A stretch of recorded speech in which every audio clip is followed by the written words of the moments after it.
A signature on a divorce petition. That's all Elena Cloud thought she was dealing with. A painful but clean break from her cheating husband, Marcus. But Marcus didn't just want the house. He didn't just want alimony. He wanted half of her company. The company she bled for. The company she built from nothing. He claimed his vision was the secret to her success. He demanded half, and he was willing to drag her name through the mud to get it. He thought he had her trapped. What he didn't know is that Elena's lawyers weren't just good.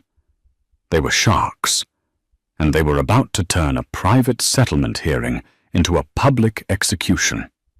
Elena Cloud lived a life that Forbes had once called an architect's dream. Her firm Aura Interiors wasn't just successful, it was seismic. From their flagship office in a restored Soho warehouse, Aura had redefined sustainable luxury. They didn't just design rooms, they engineered biophilic experiences. Their clientele included tech billionaires, eco-conscious hotel chains, and old money families looking to modernize. Elena was the engine.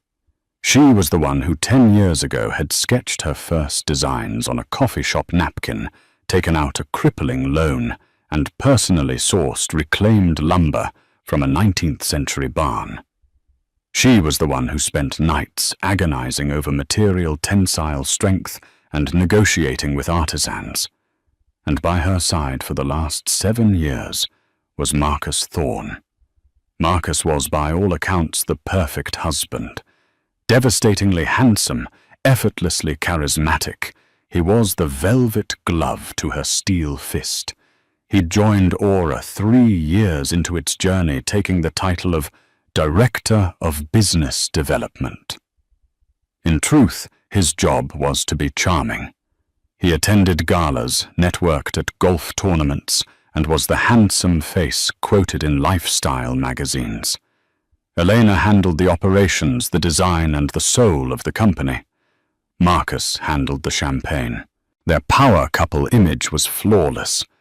Elena intense and brilliant in her minimalist structural attire.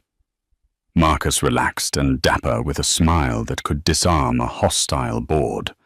The first crack appeared not as a dramatic confrontation, but as a line item on a spreadsheet. Elena was doing a quarterly review of the marketing budget, a task she usually delegated, but had taken back as costs seemed to be ballooning. She frowned at the screen. Thorne Strategic Solutions, LLC. There were monthly invoices for the last 8 months. 15,000. 20,000. 15,000 again.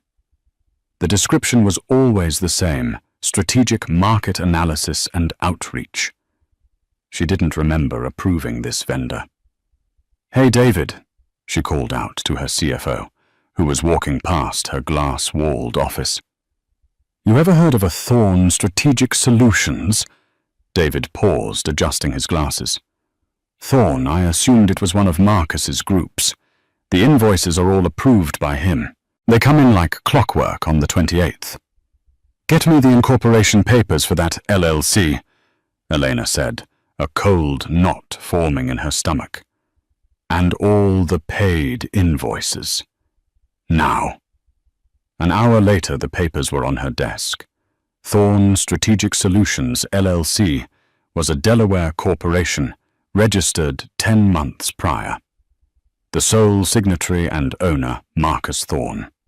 Her husband was paying himself $20,000 a month from her company, on top of his generous salary for consulting he never mentioned.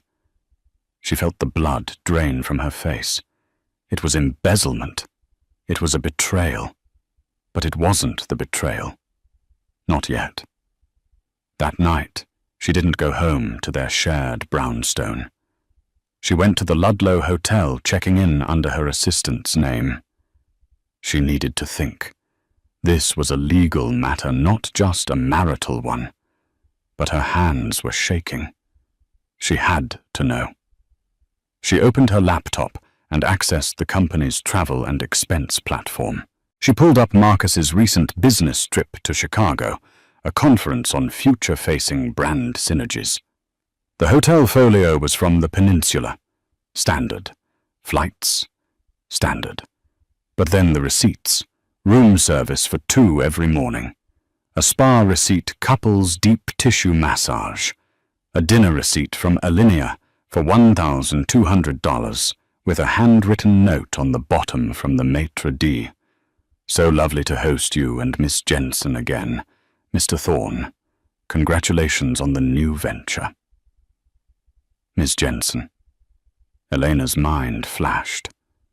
Chloe Jensen, a junior designer who had quit Aura abruptly 6 months ago, citing personal reasons. She had been pretty ambitious, and Elena now realized often lingering in Marcus's office after hours.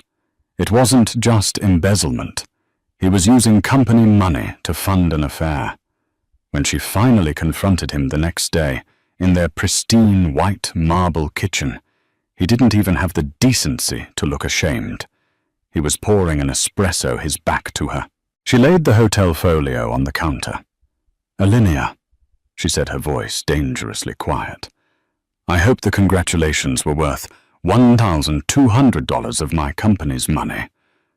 Marcus froze. He turned slowly, his face not one of guilt, but of annoyance. He saw the hotel bill, the spa receipt. He sighed, leaning against the counter, as if she had just interrupted his morning paper. "Eleanor, let's not be dramatic." "Dramatic?" Her voice cracked. "You are expensing your affair, Marcus. You're stealing from me, from my company." "Oh, please," he scoffed. "Don't act like you can't afford it.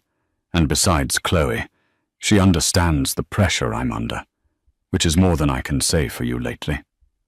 Eleanor felt the air leave her lungs. The casual cruelty of it, the utter lack of remorse, was a physical blow. He wasn't sorry he did it. He was annoyed he got caught. "Get out," she whispered. "What? Get out of my house. Get your things and get out." Marcus's eyes hardened. The charming mask fell away, revealing something cold and reptilian. "Fine," he snapped. "But you just made the biggest mistake of your life, Elena. You have no idea what you just did." "I'm calling my lawyer," she said, her hands trembling as she reached for her phone. "You do that?" he sneered, grabbing his leather jacket from a chair. "Call your lawyer, and I'll call mine. You think this is your house? You think that is your company? You are about to learn just how wrong you are." The next 48 hours were a blur of numb logistics. Elena changed the locks on the brownstone and her office. She froze Marcus's access to all company accounts and issued a terse internal memo, stating he was on an indefinite leave of absence, effective immediately. She spent one long, tear-filled night on her sofa, cycling through rage, grief, and a profound, bone-deep humiliation. Then she called Rebecca Shaw. Rebecca was a senior partner at Lockwood Steel and Garrison, a law firm known for handling divorces that looked more like corporate dissolutions.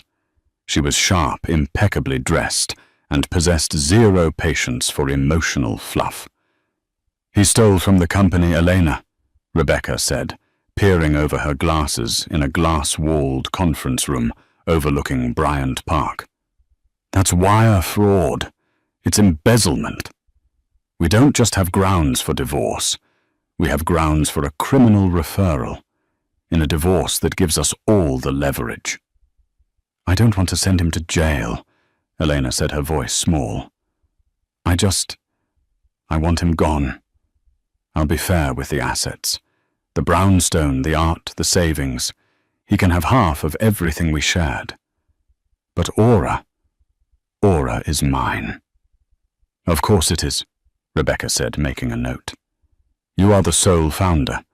His employment is a separate matter from the marital assets. We'll send his lawyer a standard offer. He'll take it." He'd be a fool not to give in his criminal liability. But Marcus, it turned out, was a very special kind of fool. The letter that arrived at Rebecca's office was not a settlement acceptance. It was a declaration of war. Rebecca called Elena immediately. "You need to come in, and you should sit down." The letter was from a notoriously aggressive law firm, Harrison and Black. Elena read it, her blood running cold. Marcus wasn't just refuting the embezzlement.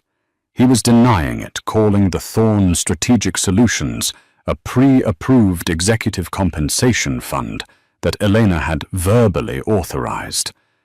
But that wasn't the bomb. The letter stated that Marcus Thorn was claiming 50% ownership of Aura Interiors, Inc. "That's impossible," Elena whispered, her hands shaking. "My name is the only one on the incorporation documents. I am the 100% shareholder." "He's not claiming he was a shareholder, Elena," Rebecca said, her voice grim. "He's claiming he was your partner.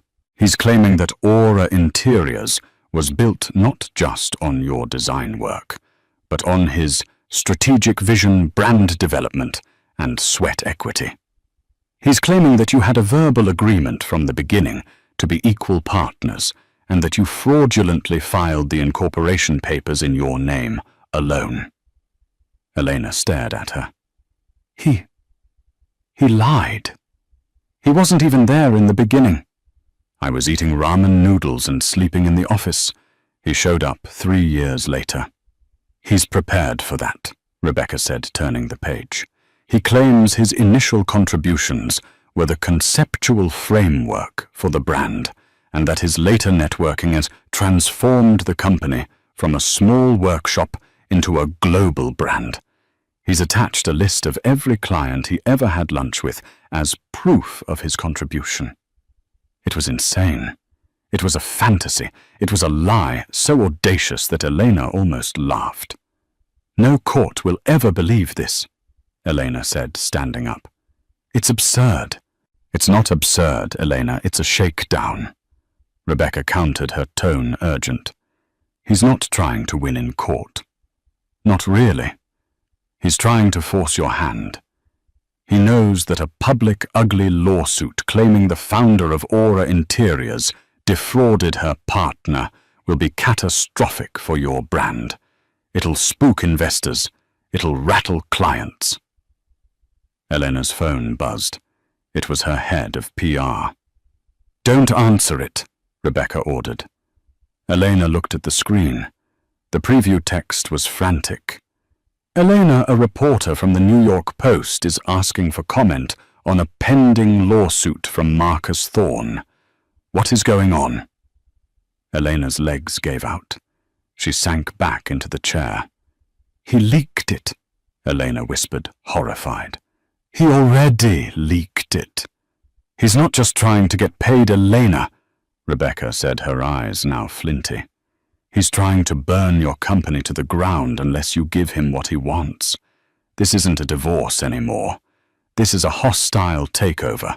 The demand was clear in the final paragraph.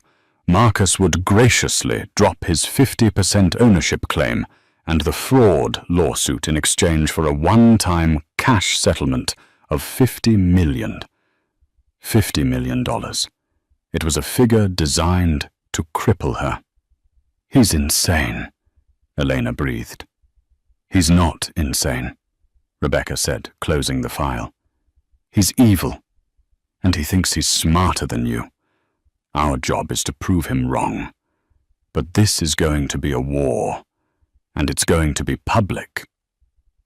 Elena's world, once defined by the clean lines of her designs, had become a chaotic blur of legal strategy and damage control. The New York Post ran the story, of course. "Aura of deceit, CEO's husband, claims she stole £200 from company."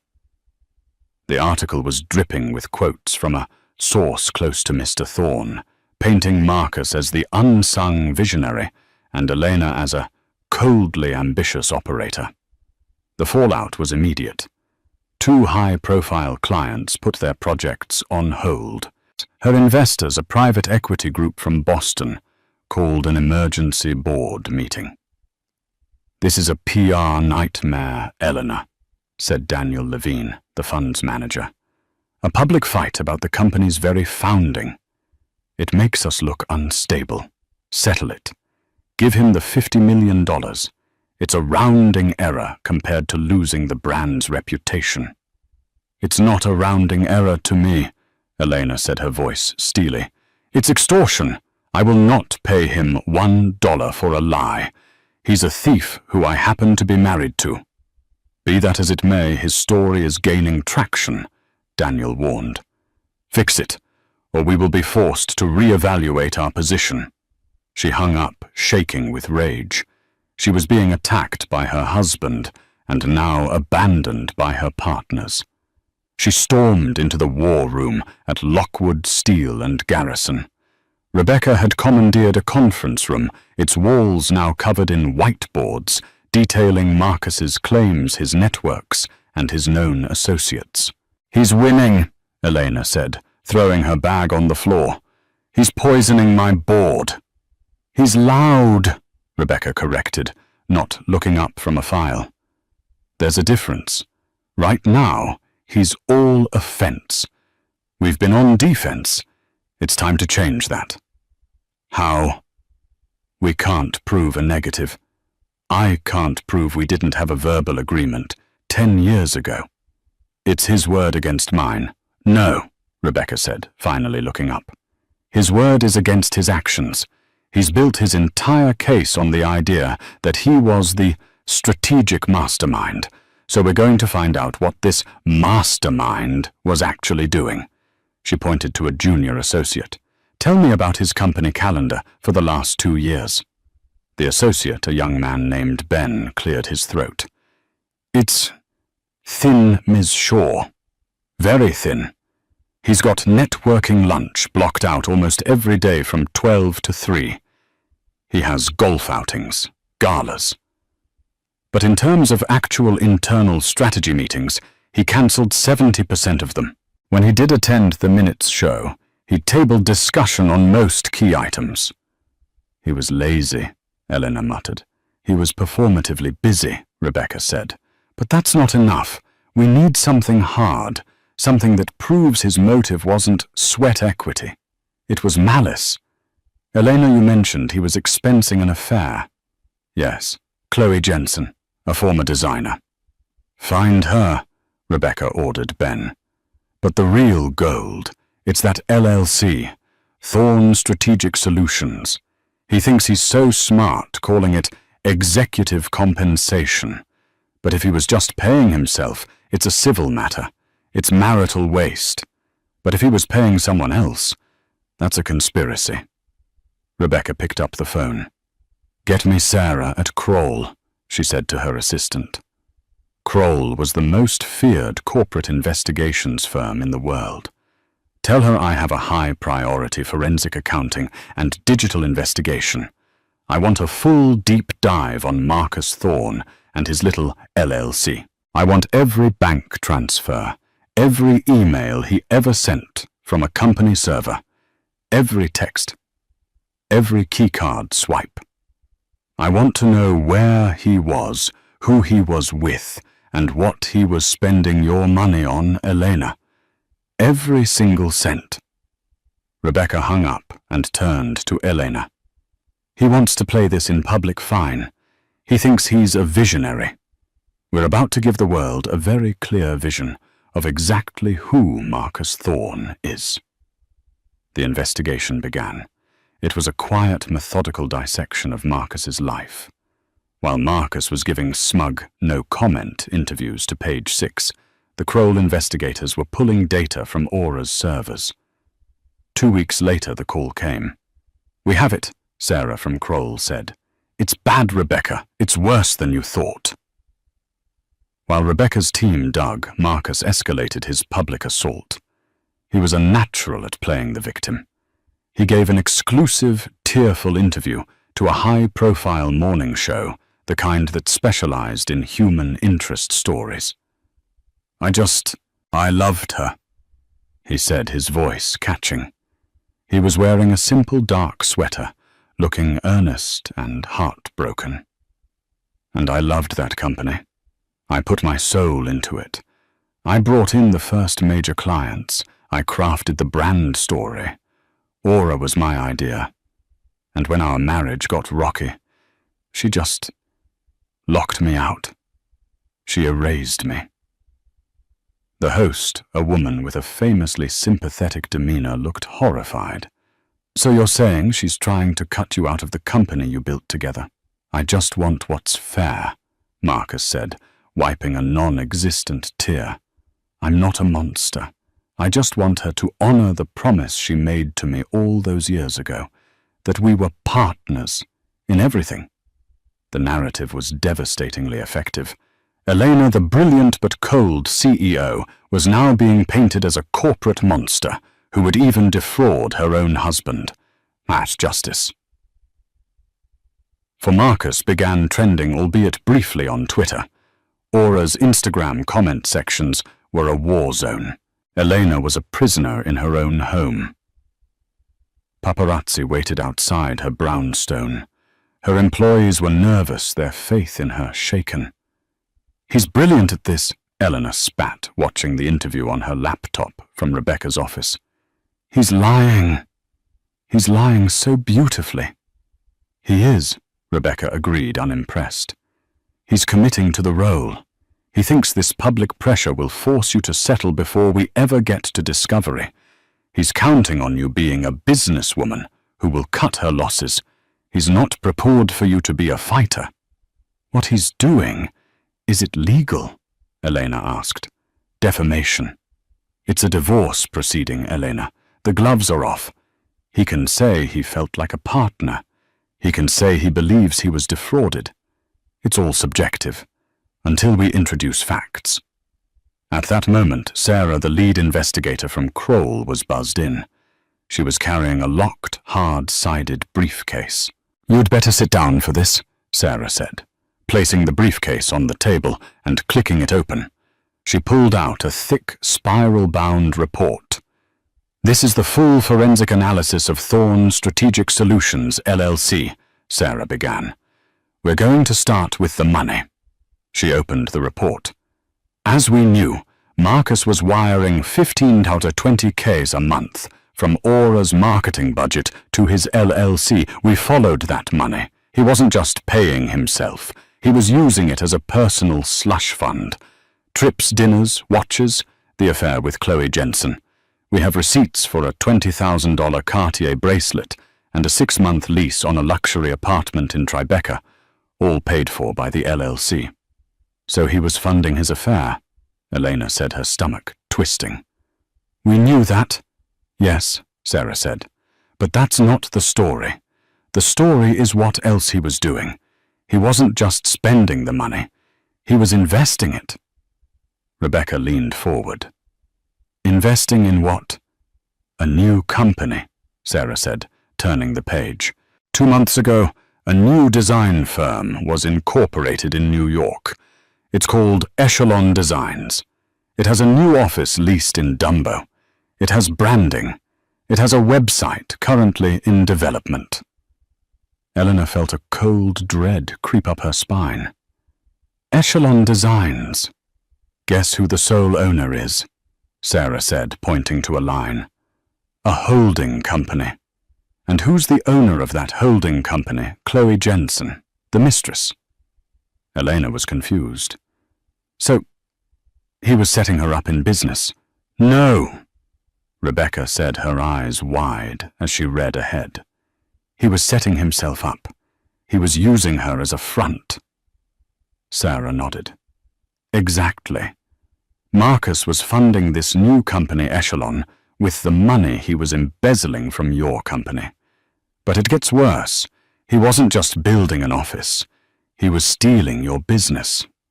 She turned to the next section. "Digital forensics. We imaged his hard drive and company phone. On the night you kicked him out after he left the house, he went to his office. He used his key fob at 2:13 a.m. He was there for 1 hour. He logged into the central Aura server and downloaded 3 things. She projected a list onto the conference room wall. 1. Aura Interiors. Full client list. 2015-2025. Includes private contacts, billing history, and contract details. 2. Aura Interiors proprietary vendor and artisan list. Elena's most guarded secret, her network of exclusive craftspeople. 3. Project Nomad pitches and financials. A 100 Bensalas hotel project in Dubai that Aura was the front-runner for. Elena stood up, physically ill. He stole Project Nomad. He didn't just steal it, Elena, Sarah said, clicking to the next slide. He used it. We recovered deleted emails from his trash folder. He had already contacted the Dubai developers. As Echelon Designs, he was using your proprietary designs, your pricing models, and undercutting your bid. He was planning to launch his new company by stealing your biggest client. The room was silent. The cheating was a betrayal. The 50% demand was extortion. This was corporate espionage. This was a plan not just to leave her, but to replace her, to destroy Aura and build his own empire from her ashes. His lawsuit, Elena whispered, the pieces clicking together with horrifying clarity. The $50 million demand. It was all a distraction. Exactly, Rebecca said, her voice a low, furious hum. He never wanted $50 million. He wanted to tie you up in court, ruin your reputation and bleed you dry, all while he was stealing your clients and building his new company in plain sight. He thinks he's a visionary. Rebecca stood up and began to pace. He's not a visionary. He's a criminal. And he just gave us the gun, the bullet, and the fingerprint. The Kroll report was more than a legal document. It was a biography of a con man. Eleanor and Rebecca spent the next 3 days poring over every line item, every email, every digital breadcrumb. The picture it painted was of a man who had been meticulously planning his exit and Elena's ruin for at least a year. It wasn't just the embezzlement or the theft of the client lists. The digital forensics team had recovered cached files from Marcus's laptop that were even more damning. He had drafts of his lawsuit, claiming 50% of the company written 6 months before she discovered the affair. He had been waiting for the right moment to deploy it. He had a spreadsheet modeling the PR fallout, estimating how much Aura's valuation would drop once he filed his suit. He had calculated the precise moment her company would be most vulnerable, right before the Q4 earnings call. He was going to short your stock. Rebecca breathed, pointing to a browser history link to a site about put options. He wasn't just going to sue you. He was going to profit from your company's collapse. Eleanor felt a strange, cold calm settle over her. The grief was gone, replaced by a glacial fury. The man she had loved, the man she had shared a bed with, had been actively plotting to systematically destroy her life and her life's work. "What about Chloe Jensen?" Elena asked. "The mistress. She's the owner of Echelon Designs. Is she just a pawn?" "Let's find out," Rebecca said. They didn't have to look far. The Kroll report included all of Chloe's communications from her time at Aura. She wasn't a pawn. She was a co-conspirator. The emails between her and Marcus were sickening. They weren't love letters. They were business plans. Marcus from his personal email 3 months ago. "The Nomad pitch is almost ready. I have all of Elena's financials for it. We can come in 15% lower and still maintain a 60% margin. She'll never know what hit her. Chloe from her new echelon email. She's so arrogant. She really thinks all those artisans are loyal to her. They're loyal to the money. Once we show them our terms, they'll jump. Marcus. Just be patient. The legal side is ready. Once I file, she'll be in a PR tailspin. The board will pressure her to settle. By the time she realizes what's happening, we'll have landed Nomad and 2 of her other top clients. Echelon will be the new aura, and she'll be a footnote. Elena closed the report. She couldn't read anymore. He used my own money to build a company, to destroy me, she said. Yes, Rebecca said. And now we're going to use his own arrogance to destroy him.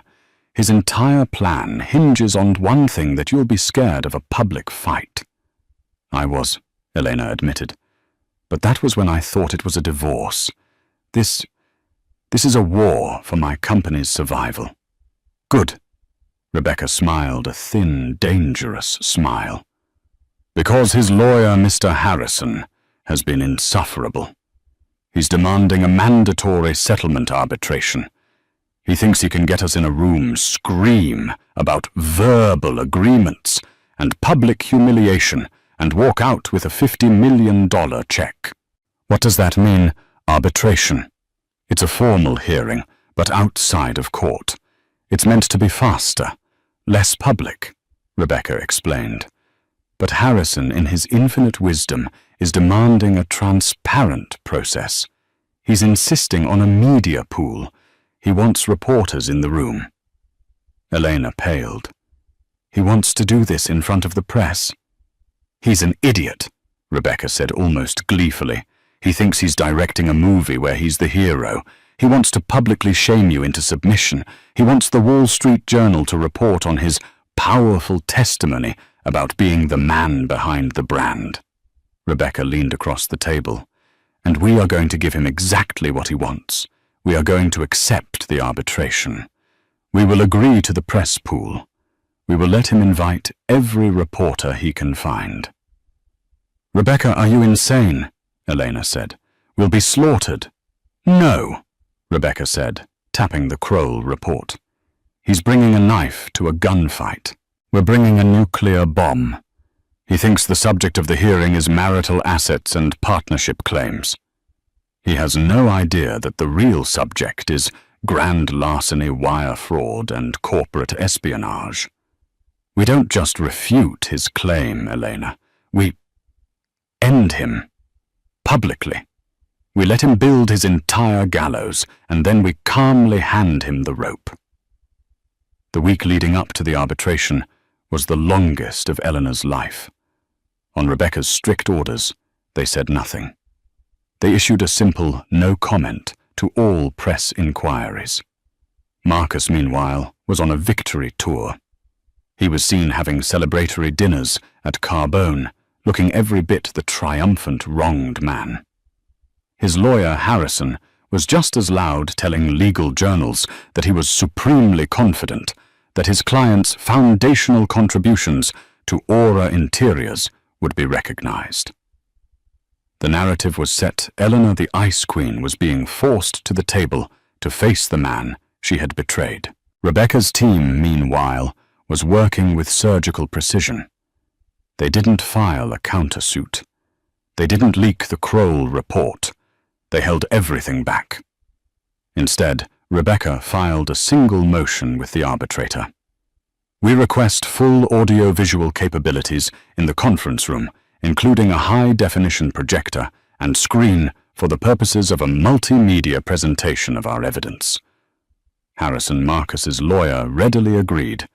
Bring your little slideshows, he'd scoffed on a call.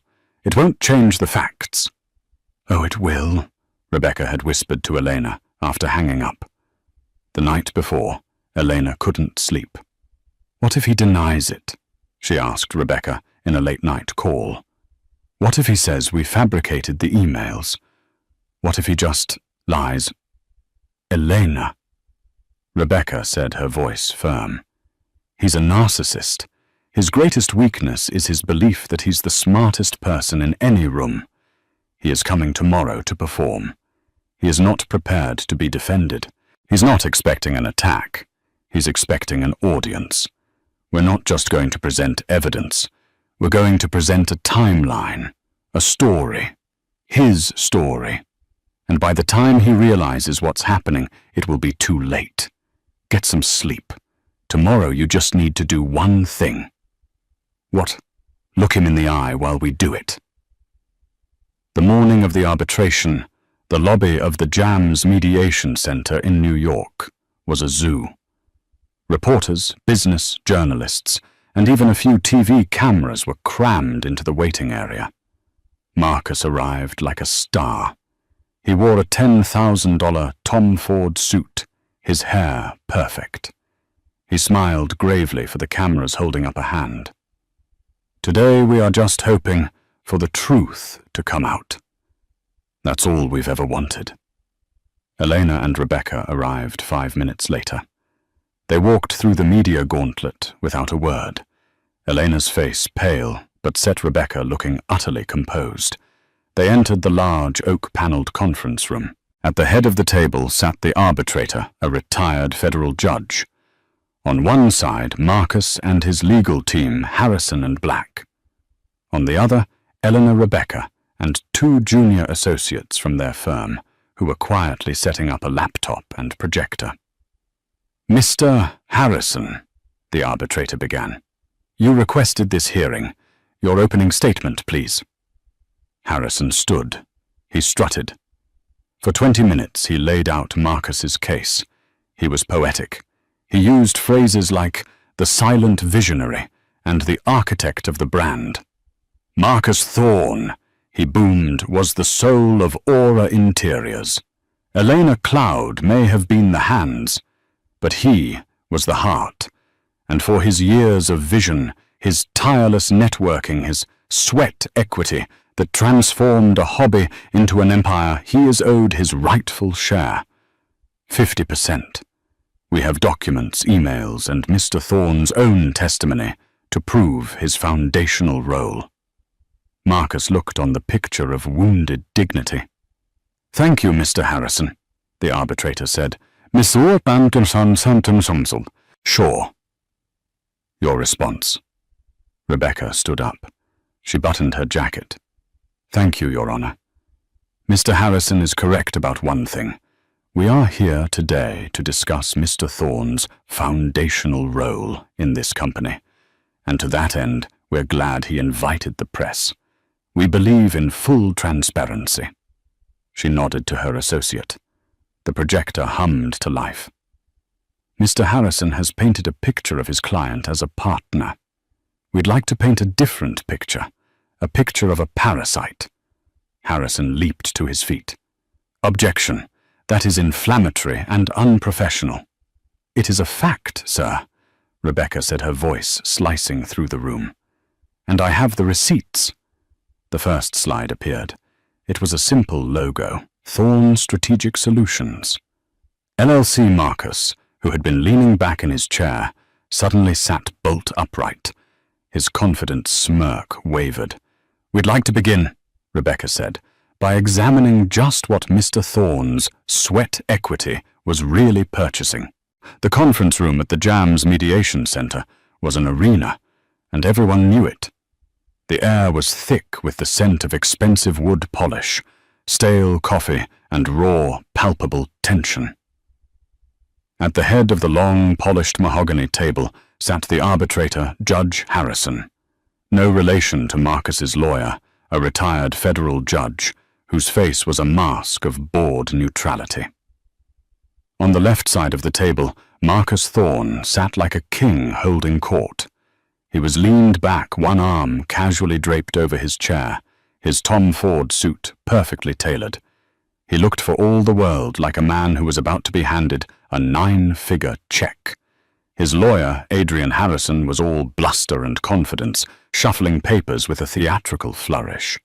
Behind them, a row of 3 reporters from the Wall Street Journal Forbes and the New York Post sat with pens and laptops ready.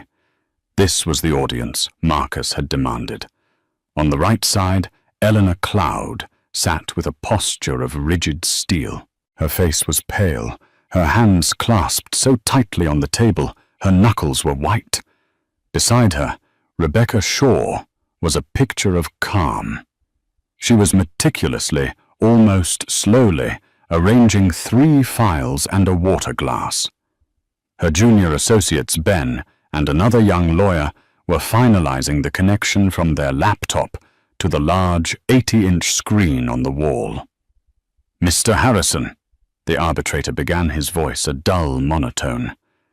"You and your client requested this binding arbitration. The floor is yours." Adrian Harrison stood, a predator's smile on his face. He buttoned his jacket and began to pace. "Thank you, Your Honor," he boomed, his voice projecting to the reporters in the back. "We are here today for a simple, painful, and necessary act of justice. We are here to correct a great wrong." He gestured dramatically toward Marcus. "We are here on behalf of Marcus Thorne. But who is Marcus Thorne? The press, in their zeal, have painted him as a jilted husband. But we are here to prove with indisputable evidence that Marcus Thorne was the soul of Aura Interiors, the engine, the visionary." For 20 minutes, Harrison spun a masterful tale. He painted Elena as a brilliant artisan, but a hopeless businesswoman, someone who would still be selling reclaimed wood picture frames on Etsy, if not for Marcus. "Who brought in the first 5-star hotel client?" Harrison demanded.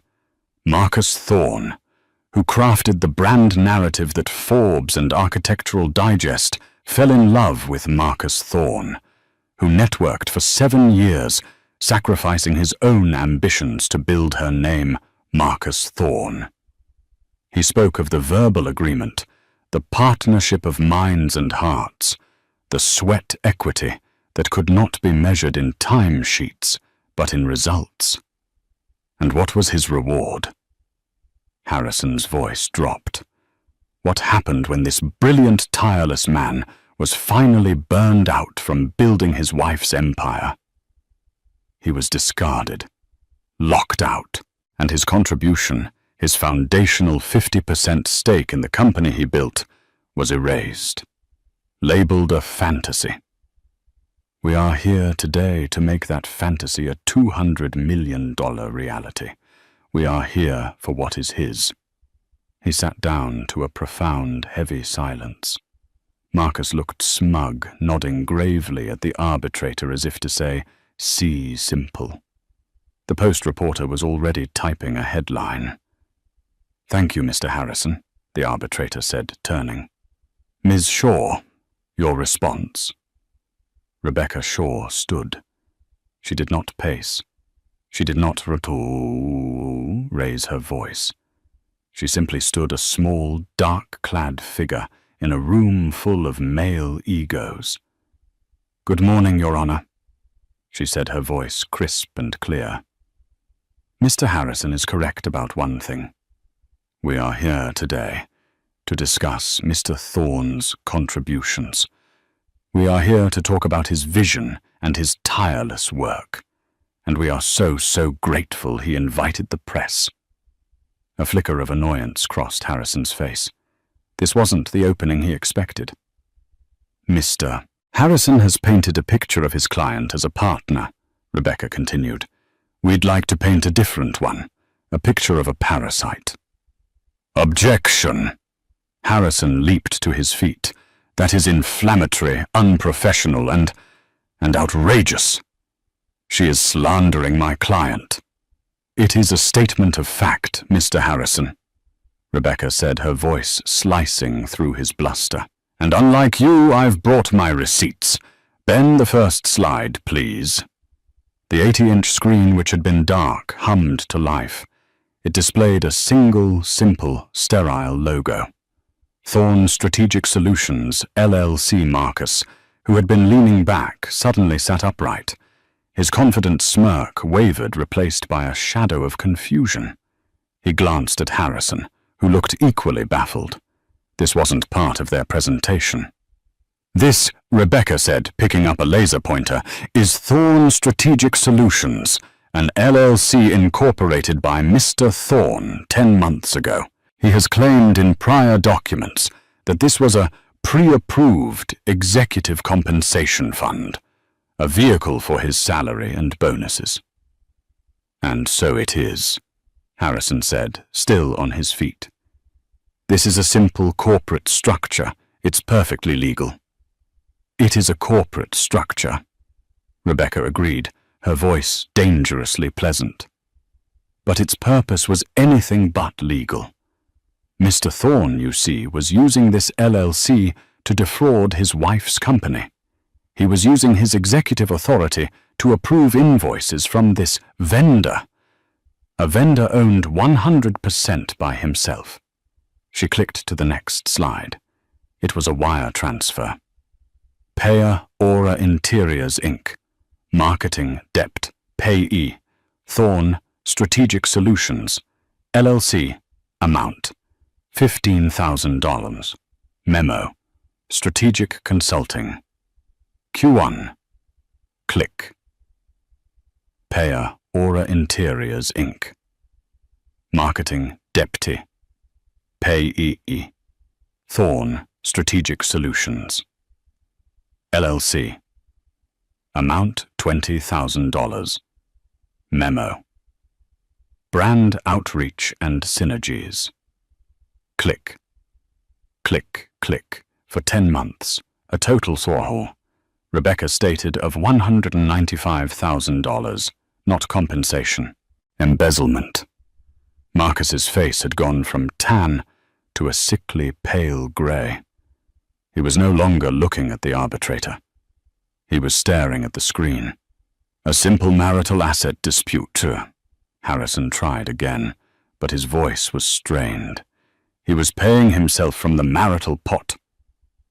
"It's waste, not fraud. It has no bearing on his 50% claim." "Oh, it has every bearing, Mr. Harrison," Rebecca said, "because it speaks to intent. You see, Mr. Thorne wasn't just paying himself. He was funding a new life and a new business. Let's see where this compensation went. Shall we? Click. A new slide. It was a montage of receipts. This is a bank statement from Thorne Strategic Solutions. A payment of $20,000 to Cartier. We have the receipt. It was for one love bracelet. The post reporter was typing so fast, her keys were clattering. "And this," Rebecca pointed to a new line item, "is a $35,000 wire transfer to a luxury property group."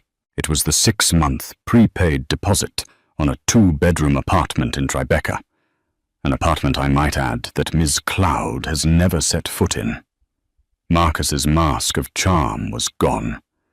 He was breathing heavily, his collar suddenly looking too tight. He was exposed as a cheat and a thief. But Rebecca was just getting started. "But Mr. Thorne wasn't just funding an affair," she said, her voice dropping. "He was investing. He was, as Mr. Harrison so eloquently put it, building. Just not for Aura." Click. A new logo appeared on the screen. It was a cheap, sharp-edged knockoff of Aura's elegant, flowing script. Echelon Designs, Inc. Echelon Designs, Rebecca narrated, incorporated 3 months ago, a new design firm, with a new office in Dumbo already being built out, with a new website currently in development, a direct competitor to Aura Interiors. Harrison was on his feet again, but this time he looked panicked. "This is irrelevant. My client has no connection to this entity. This is a diversion." "Is it?" Rebecca smiled, a thin, dangerous expression. "You're right. Mr. Thorne's name is nowhere on the incorporation papers. He's too smart for that. The owner of record is a holding company, which is in turn owned by..." Click. A photo appeared on the screen. It was Chloe Jensen's smiling, ambitious Aura employee headshot. A Ms. Chloe Jensen, a former junior designer at Aura, and Mr. Thorne's mistress. The room erupted in whispers. The arbitrator banged his gavel. "Quiet. Mr. Harrison, are you claiming your client wasn't using his wife's money funneled through his fraudulent LLC to set his mistress up in a competing business, because that alone is conspiracy and fraud? But don't worry. It gets so much worse." Marcus looked like he was going to be sick. He was staring at Elena, who for the first time turned her head and met his gaze. Her eyes were not fiery or tearful. They were cold. They were the eyes of a judge. "Mr. Thorne's entire case," Rebecca continued, her voice now a low, furious hum, "rests on the idea that he built Aura, but the digital forensic evidence recovered from his own hard drive shows he was actively planning to destroy it." Click. A new slide. Black screen, white text. It looked like an epitaph. "Server log, Aura Interiors, Central Server User, M. Thorne. Date, October 12th, 2025. Time, 2:13:47 a.m. The night Ms. Cloud uncovered his theft and his affair." Rebecca narrated. "The night she asked him to leave, he didn't go home to pack. He went to the office. At 2:13 in the morning, he logged into the company he claims to love. And what was he doing? Was he backing up his visionary files? Click, a file list appeared. Download Aura Client List Master, XLSX, 1.2 GB. Download Aura Vendor List Proprietary. DocX, 300 M download. Project Nomad, pitchfinals.pdf, 2.4 GB. He was robbing her." Rebecca's voice was ice. "He was stealing Aura's entire client list. He was stealing her proprietary, most guarded trade secret, her network of exclusive artisans and vendors. And he was stealing her active $100 million pitch for the Nomad Hotel project in Dubai, the single biggest project in Aura's history." Harrison was sputtering. "He's an executive. He had access to those files. He was working from home." "This is circumstantial. It proves nothing." "Circumstantial?" Rebecca asked, as if genuinely curious. "You're right, Mr. Harrison. A download isn't proof of intent. It's just data. But an email now. An email is a confession." Click. The screen split. On the left, Marcus's personal Gmail. On the right, Chloe Jensen's new HTTPS. Google.com. Search echelondesigns.com. Email.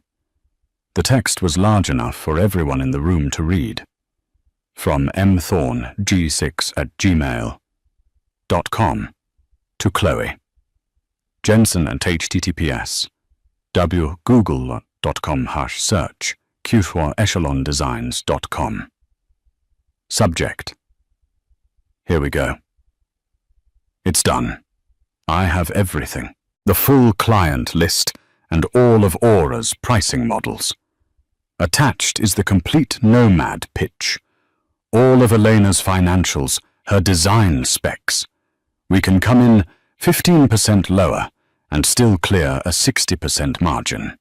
She'll never know what hit her. A collective audible gasp filled the room.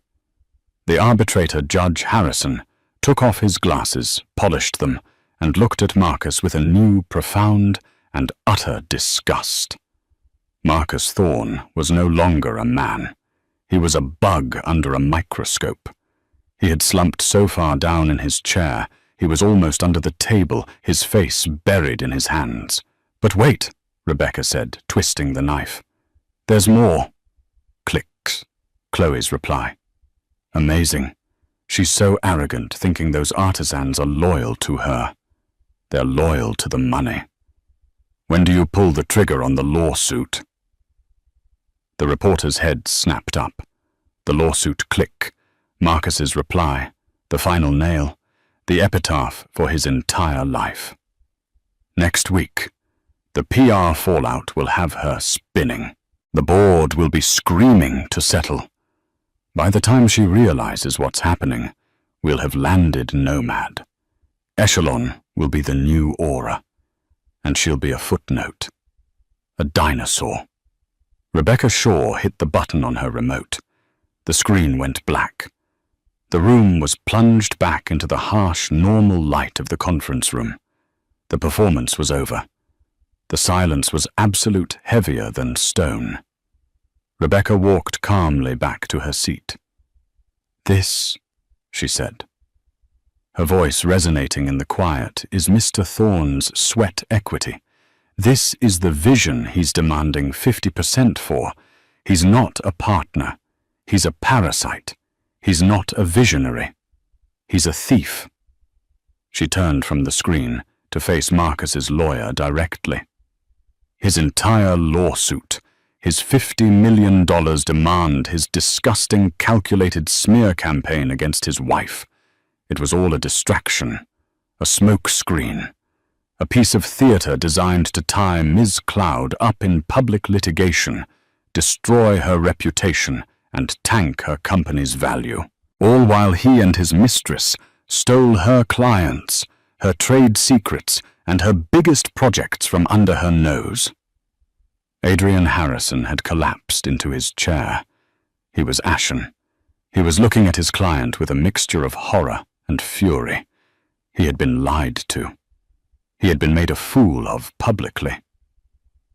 "And that," Rebecca said, picking up her final file, "is why we're not just refuting your client's claim, Mr. Harrison. We are here to inform you that a full copy of this report and all its findings was delivered to the office of the U.S. Attorney for the Southern District of New York at 8:00 a.m. this morning, with a criminal referral for wire fraud, conspiracy, and corporate espionage." Criminal referral. The words hung in the air, a death sentence. The Forbes reporter audibly whispered, "Oh my God!" Marcus finally looked up, his eyes wide and terrified, finding Elena's. Eleanor leaned forward, for the first time, her voice not loud, not emotional, but cold, clear and utterly final. "You didn't want half my company, Marcus," she said the words, cutting across the table. "You wanted all of it. You just wanted it under a new name." Rebecca Shaw stood and addressed the arbitrator. "Your Honor, we summarily reject Mr. Thorne's claim of 50%. We reject any claim. We are filing for an immediate default divorce judgment with cause.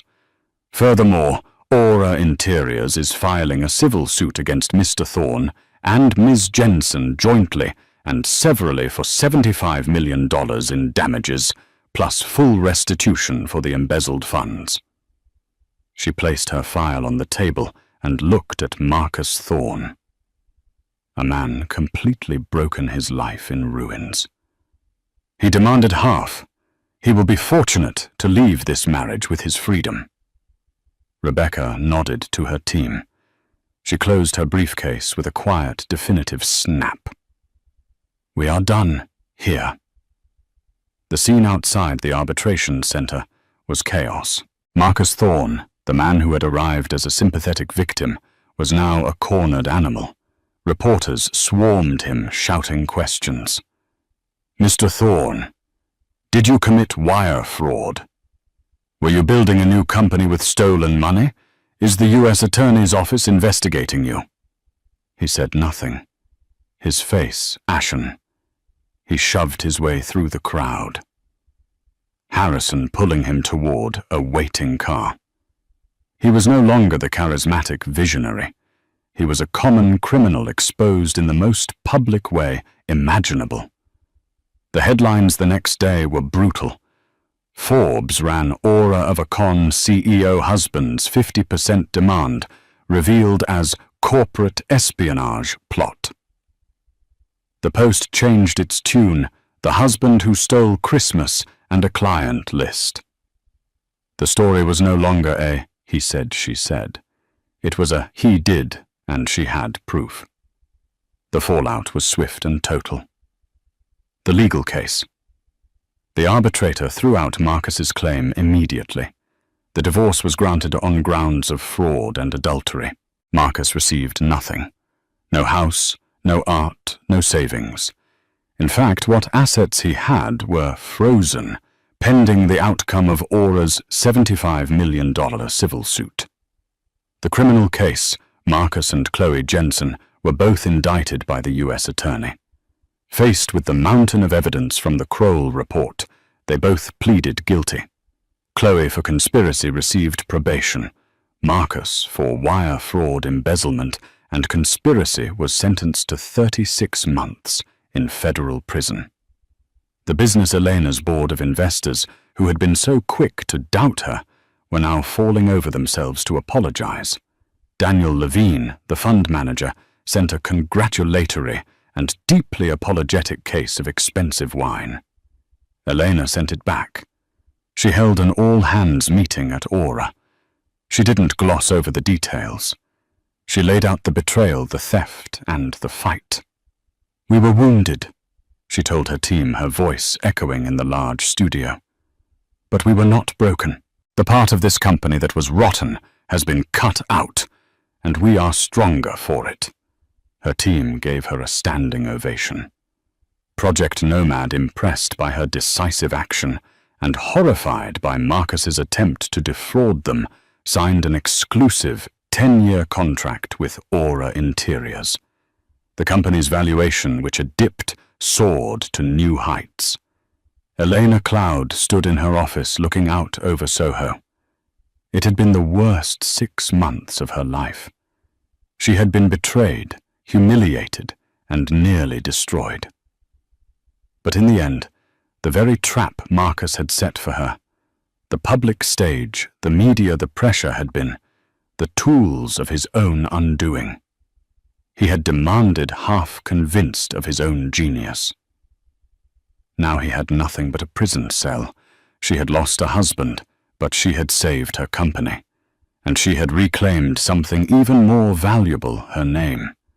In the end, Marcus Thorne's arrogance was his downfall. He was so convinced of his own charm that he couldn't see the difference between smooth talk and criminal fraud. He wanted to be the main character, but he was just a con artist. Elena, on the other hand, did what she had always done. She trusted the data she hired the best, and she fought for the company she had built with her bare hands. She proved that the best defense isn't a good offense. It's the unshakable, undeniable truth. What did you think of Elena's ultimate revenge? Do you think Marcus got what he deserved? This story is a powerful reminder that in business and in life, you should never underestimate a person fighting for what is truly theirs. If you enjoyed this story of karma and justice, please show your support. It helps us create more content just like this. Hit that like button. Share this video with someone who loves a good story, and most importantly, subscribe to the channel and ring that bell. You won't want to miss what we have coming next. Thank you for listening.